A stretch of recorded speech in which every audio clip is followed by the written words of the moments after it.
Hi guys! Welcome to my vlog. Ngayong araw nga, ihahatid kami ni Tito Baldo sa school kasi wala siyang work. Una nga yung hihahatid kasi yung pinsan ko. Ayun nga guys, nakadating na kami. Sobrang nga paling lamig dito guys. Pag matagal ka sa labas, ang masakit sa balat. -17 yung snow guys. Alam nyo ba guys, lagi namin itong nilalakad.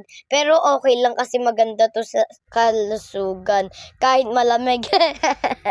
Ayan na nga guys, nagpa-park na kami. Mamaya bababa na sila. At saka, sunod naman, ako naman yung ihahatid sa school. Si Johan nga pala hindi papasok sa school kasi ubusipon siya. Lalabas na nga ang sasakyan sila Ate Isha kasi papasok na sila sa school. Kami na lang natila ni Mami at saka ni Tito Baldo. Ayan na nga guys, ihatid na ako sa school. Ang saya-saya ko dyan. Kasi hindi kami maglalakad. Happy yarn. Hindi tuloy matago yung ngiti ko dyan. Napapakanta tuloy ako eh. Sana'y di na magising kung mangangarap lang ding. Ayan na nga guys, tumatakbo na ako kasi late na ako. Pagka uwi ko sa school, gumawa ako ng project ko. Oh, ang ganda pa nga eh.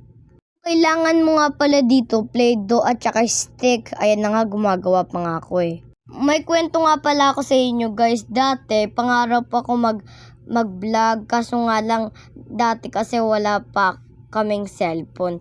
Kaya yung nagkaroon na kami ng cellphone, naggawa kami ng para maka-vlog kami. Ayan.